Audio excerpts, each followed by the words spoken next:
dia, wajah saya tu. Nadia, nak siap dah tu wajah Nadia. Kita kembali dalam Malaysia hari ini, kita nak berbicara ataupun berbincang mengenai kanak-kanak yang mengalami hyperaktif, Nadia. Betul, mungkin susulan dari kes yang kanak-kanak hyperaktif yang terjatuh dari balkoni yang kita ingin kongsikan bersama dengan anda satu informasi yang cukup berguna. Ini merupakan seperti saya katakan tadi, langkah pertama untuk anda mengenal pasti adakah anak anda tergolong dalam golongan kanak-kanak yang mempunyai masalah hyperaktif. Satu fakta yang saya nak kongsi dengan penonton Malaysia ini pagi ini, jumlah penduduk Malaysia kira-kira 28 juta. Dan pakar sekretari yang menjaga kanak-kanak hyperaktif ni hanya ada 230 sahaja. Dalam kalangan 28 juta tu, pakar sekretari 280 saja. Jadi peranan ibu bapa untuk mendidik. Betul, dan bukan semua orang mampu untuk sentiasa menghantar anak bertemu dengan doktor pakar. Jadi yang penting kita melatih diri kita menjadi pakar. Tak kira bagaimana keadaan anak kita, itu yang penting. Jadi saya tak nak meninggalkan masa kita bersama dengan tetamu kita, Dr. Hasnan Toran, yang merupakan penyelia kanan Makmah Pembelajaran Autisma Universiti Kebangsaan Malaysia. Selamat pagi. Selamat pagi. Assalamualaikum. Waalaikumsalam.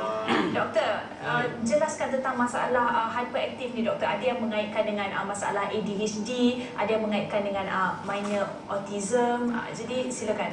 Kalau kita tengok ADHD, Attention Deficit Hyperactive Disorder. Jadi ADHD dia ada 3 ciri. Hyperactive salah satu padanya. Attention Deficit maksudnya kurang tumpuan, dan satu lagi adalah sikap impulsif. So memanglah kanak-kanak yang ada ADHD ada hyperaktif tu, tetapi kanak-kanak yang hyperaktif belum tentu lagi ADHD. Dia salah satu daripada cirinya. Anak-anak yang ada autism, hyperaktif bukan salah satu daripada ciri autism, tetapi segolongan kanak-kanak yang ada autism mungkin juga ada comorbidity, maksudnya dia juga ada mengalami hyperaktif. Jadi overlapping lah. Overlapping macam tu. Jadi macam mana antara terapi awal yang perlu ibu bapa penonton tahu, nak mengesan di awal usia. Jadi langkah seterusnya dari segi terapi awal yang mungkin boleh dilakukan di rumah.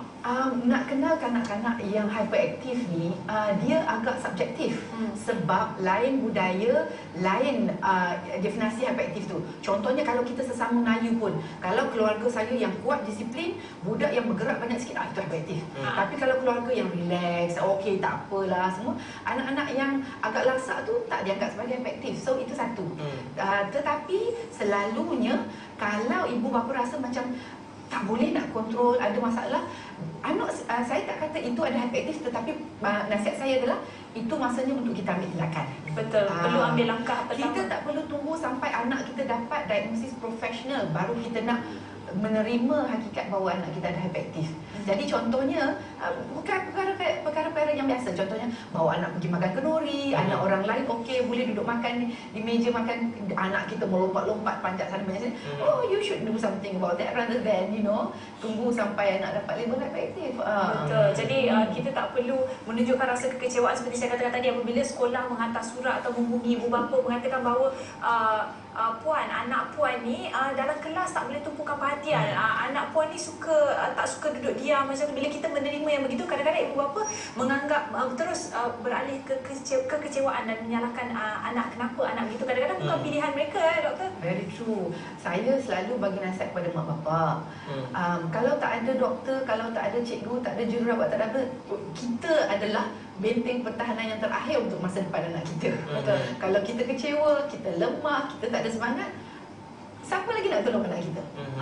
Jadi sebab itu ibu bapa kena satu, cepat menerima, nombor dua, cepat dapatkan maklumat, yang ketiga, ambil tindakan. Macam yang Nadia kata tadi, tak semua ibu bapa yang mampu nak bawa anak ke hospital. Itu adalah satu poin yang sangat baik. Sebab kalau kita bawa jumpa doktor ke doktor pakar pun, berapa kerap yang kita boleh bawa anak kita? Sebulan sekali ke, 3 bulan sekali ke? Macam yang Helmi cakap, kita tak cukup pakar kan? Tetapi anak itu berada di rumah dengan kita hampir 24 jam satu hari. Jadi apa yang kita buat pada anak kita itu adalah sangat penting, mempengaruhi. Itu yang kita katakan intervensi. Jadi bila kita kata intervensi awal tu bukan bermaksud profesional. Mak bapak pun sama kena belajar macam mana nak jalankan intervensi awal ke rumah. Jadi macam mana doktor, macam Nadia katakan, bila mana cikgu dah telefon ibu bapa kena hantar anak balik sebab guru-guru sini dah tak boleh nak kawal lah. Macam mana situasi tu? Jadi kalau dah sampai ke tahap tu agak teruk jugalah. Jadi seelok-eloknya sebelum usia formal sekolahan, maksudnya sebelum usia 7 tahun, kalau kita dapat lihat anak kita tu ada masalah pada usia 3, 4, 5, itu masanya untuk kita ambil beberapa tindakan. Contohnya anak-anak yang hyper ni, kita tengok diet dia. Kita pastikan jangan makan benda-benda yang ada awet. Benda banyak minuman yang manis, banyak gula, minuman berkarbonat, makanan segera. Cuba elakkan semua makanan-makanan itu dan pastikan anak makan benda yang berkhasiat. Kemudian exercise adalah satu langkah yang baik. Sebab kadang-kadang kita tengok anak-anak yang hyperaktif ni, mak bapak tak boleh kawal. Jadi nak mak bapak pergi shopping, anak tinggal kat rumah, mak bapak mereka perlu saluran sebenarnya untuk melepaskan. Very true. Jadi dia punya tahap energi tu lebih tinggi daripada anak-anak yang tipikal. Jadi berenang sangat baik. Berenang, berjalan-jalan di keliling padang, pergi ke playground. Tapi macam saya katakan, kalau anak tu hyper, mak bapak nak bawa tu kadang-kadang tekanan. Orang kata, kenapa anak kau lasak sangat? Kadang-kadang orang pandang ke orang kata. Jadi menyebabkan mak bapak rasa lebih selamat, lebih selesa kalau nak tinggal. Tapi itu yang menjadi lebih teruk. Yes. Okey, saya nak tanya satu soalan penting pada doktor. Doktor, perlukah ibu bapa bila mengetahui anak mempunyai masalah hyperaktif memanggil anak tersebut, duduk di hadapan, memberitahu kepada anak tersebut, sayang, I think mommy thinks that you have a problem which is hyperactivity. Perlukah ibu bapa guna kata yang begitu? Nombor satu, saya tak suka perkataan problem. You have a problem. Jadi isu yang kita hadapi itu jangan kita letakkan dalam sudut perspektif yang negatif. Okey. Anak-anak, keluarga, mana-mana pun ada menghadapi cabaran. Tak cabaran macam tu, macam ni. So consider it, ini sebagai cabaran. Jadi Tuhan nak jadikan kita ibu bapa yang lebih tabah, lebih baik ke. Nak bagi tahu pada anak bergantung. Dari segi kognitif dia faham ke tak faham. Kalau dari segi kognitif dia tak faham, dia masih muda, maybe tak payah. Dan juga kalau kita bagi tahu pada dia tu mungkin dia punya esteem diri dia semakin rendah, maybe tak perlu. Maknanya kita kena sentiasa beri kata-kata positif. Bergantung pada individu yang berbeza bagaimana. Tetapi nasihat saya, pastikan butir percakapan kita dengan anak sentiasa positif. Anak buat benda yang elok, puji lebih-lebih. Anak buat tak elok, jangan marah tapi cakap pada dia, ini tak baik. Jangan kata awak tak baik. Kita boleh bambak tak? Boleh bambak tak? Yang itu saya rasa saya selalu bagi tahu pada cikgu-cikgu saya. Saya kata kalau murid-murid awak ada hyperaktif dan awak terpaksa pegang rotan dan sebagainya, bagi tahu pada diri awak ilmu perguruan awak tu belum cukup. If you have to resort to rotan misalnya, maksudnya skill awak sebagai guru tu belum sampai tahap yang baik. Sama juga dengan ibu bapa, sebab anak-anak ni bila kita pukul dia, kali yang pertama dia terkejut, dia stop apa yang dia buat. Tapi kalau dah selalu kena, jadi biasa, dah jadi biasa dan tak berkesan lagi. Dan kita perlu nak stop dia kena pukul lebih kuat tapi sampai tahap mana kan. Baik doktor, kita nak wawarkan juga kepada penonton. Kita buka talian 1-800-886636 kalau ada apa-apa sebarang kemusykilan, persoalan, masalah mengalami ada anak-anak yang mengalami hyperaktif, boleh kongsikan bersama dengan kami. Dan kita juga ada pemanggil dari Rawang. Dah ada pemanggil dah. Talian. Hello. Assalamualaikum. Hello. Assalamualaikum. Waalaikumsalam. Siapa tu di sana? Saya Akak Siti. Suara muda je. Ya ke? Anak berapa orang? Anak saya 3 orang. Ketiga-tiga autism. Okey. Adakah mereka ni menghidapi masalah hyperaktif? Memang terlebih hyper. Okey. Jadi ada soalan yang ingin diajukan kepada doktor? Yalah, macam anak saya kadang-kadang 3 orang kan. Seorang 18 tahun. 18 tahun tu dia pantang lah, terlepas kan. Macam kita gerai kan. Dia kena kunci. Kalau dia buka je memang lepas, dia akan terus lah lari pergi rumah orang ke. Lepas tu yang paling teruk sekali saya untuk jaga anak yang umur 6 tahun lah. Anak 6 tahun ni dia start kereta pun boleh. Ah. 6 tahun. 6 tahun dia boleh start kereta. Dia pernah jalankan kereta. Maksudnya pintar. Seorang anak yang pintar. Tak pintar pun. Kalau kita ada dia ABC dia tak tahu, tapi dia akan tengok apa kita buat. Itu masalah kan. Lepas tu masalah kita nak bawa macam rumah orang lah kan. Kadang orang tak faham kita masalah anak kita. Bila kita tak pergi, salah. Pergi pun salah kan. Lepas tu bila pergi rumah orang masa hari raya ke, dia akan melulu pergi bilik orang lah. Jadi buat masa ni apa yang Puan Cindy lakukan untuk Saya hantar anak saya semua PDK. Sebab saya hantar PPKI, dia orang tak terima tau. Diorang anak saya dulu 17 kan. Saya berusaha hantar PPKI. Itulah masalah hyper dia. Cikgu tak sanggup nak handle. PDK pun tak sanggup nak handle ke macam mana? PDK pun PDK sanggup handle lah. Tapi tiga-tiga orang kat situ lah. Doktor ada soalan doktor? Diagnosis dijalankan dengan doktor pakar ke? Doktor pakar, Dr. Choi.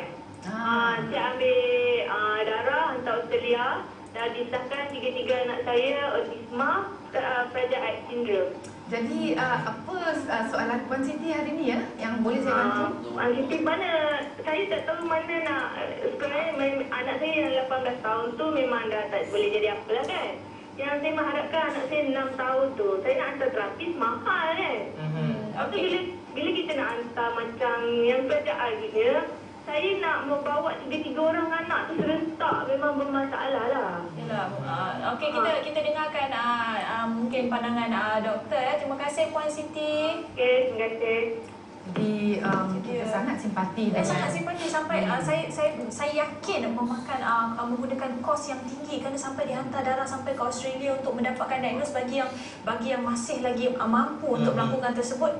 Saya kira bertuah, tapi mereka yang tak mampu ni yang dalam kategori yang bagaimana kita nak cuba membantu. Saya rasa yang penting di sini adalah melihat kepada keperluan ibu bapa untuk menangani anak 3 orang setiap hari itu. Alhamdulillah kita ada pusat pemulihan dalam komuniti. Kalau sekolah tak terima, kalau sana sini tak terima, at least sekurang-kurangnya pusat pemulihan dalam komuniti menerima. Sebab kalau PDK tak terima, nak simpan ketiga-tiga orang anak di rumah lagilah teruk. Puan Siti kata sampai kena kunci. Sampai kena kunci.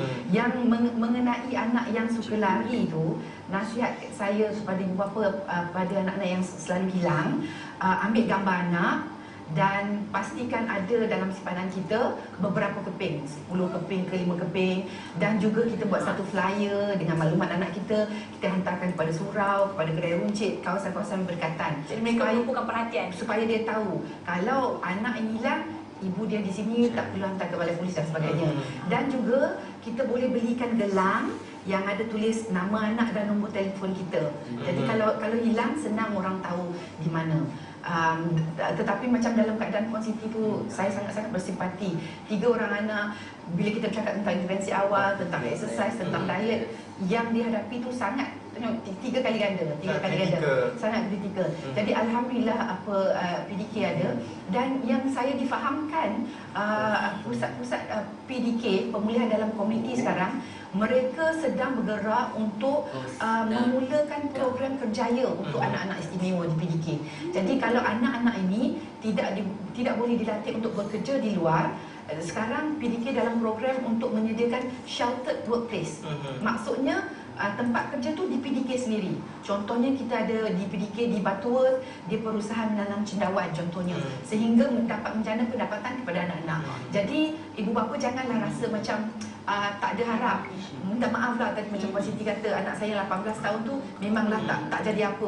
I think we cannot say tak boleh jadi apa. Jangan berputus asa.